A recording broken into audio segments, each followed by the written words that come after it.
Every system has its flaws. Part 1. Thank you all for watching. This is Martin Talks, and I have a fun question for everyone watching. What does law, healthcare, education, and transport have in common? Any suggestions?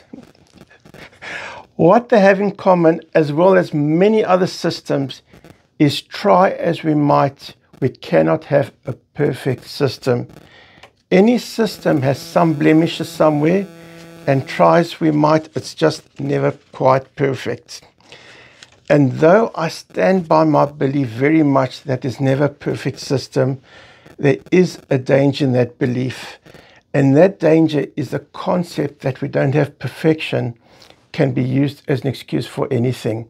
For example, let's pretend I'm in charge of the economy of the city or of this country, and people say to me, why is there so much unemployment? I'll say, there's no perfect system.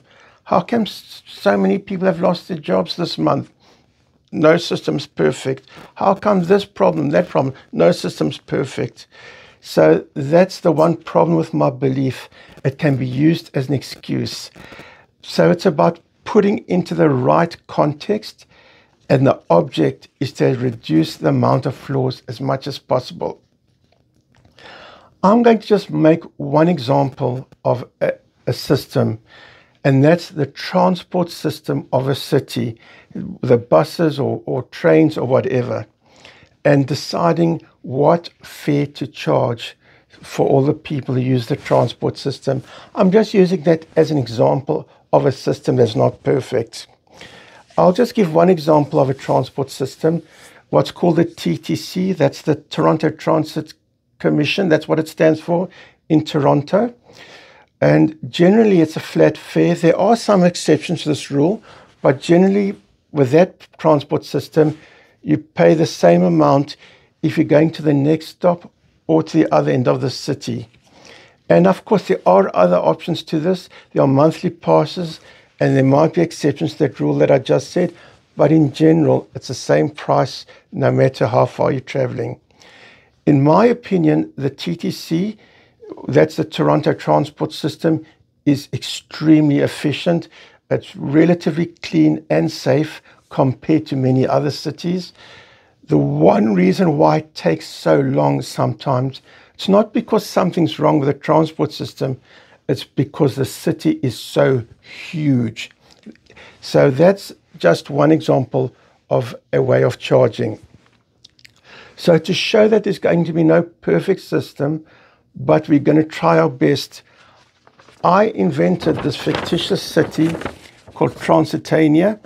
If there is another city on this planet with this name, that's coincidence. I just made up the name. Isn't she a beautiful city, Transitania? And it's a stunning metropolis, don't you think? In fact, this city is so beautiful, I'm convinced that many major cities on this planet have copied some of the landmarks from Transitania.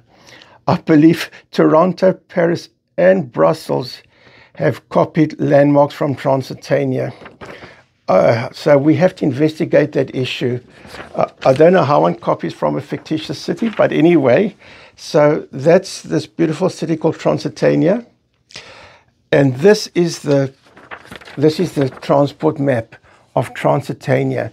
Some of these lines refer to the subway, some refer to buses and other transport systems. So it's a pretty cool city, don't you think, for Transitania? So as you see, there's subways and buses. And guess what? In this fictitious city, I am proudly the director of the transit system. There I am in my office in charge of the transit system. And I don't know if you know it, but I've been given a job. My job is to be in charge of the transit system and designing the fare structure. How do we charge the people who use that transit system? Simply put, what is a fair fare? So we're looking for a system that's best for everyone, and it's not so easy, but we're going to try our best. Okay. One system is just a flat fare. You pay the same amount. It doesn't matter if you travel 1 stop or 20 stops. Doesn't matter how many trains or buses you change. It's one fixed fare. That's one method of charging, the flat fare system. It's simple. It's relatively easy to put into practice. But then someone is going to complain.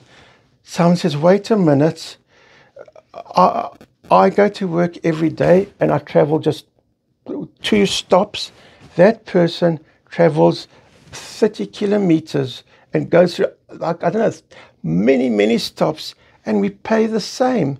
I mean, that's not right. I'm paying the same just for this bit, and that person, that's not fair. And you know, that person does have a point. It's actually not fair. Okay, so let's do it as a distance-based fare. The further you go, the more you pay. Well, that might be fair, but firstly, how do we put it into practice? How do you charge the person when they leave? That's something to keep track where they enter and where they leave. But someone's going to complain. They say, wait a minute, I have this job and I travel much further than that person to my job, but I'm not using any more resources of your transport system. I just happen to have to go further. So why must I pay more? I don't think I'm costing you guys any more money for traveling more. So just by chance, it's a bigger distance, let's say, to where I have to go every day. I must pay more. That's not right. And of course, back to my first point, how are we even going to track it for people to pay? Okay, so what do we do? Maybe a third option is a system based on zones. See, there's that map of Transylvania, and those ruler marks are like districts or zones, and you pay per zone. If you travel within the one zone, it's one price. If you cross into another zone, that's another price. If from where you go, you cross, let's call it borderlines, you cross over one zone and then into another zone, that's even another price.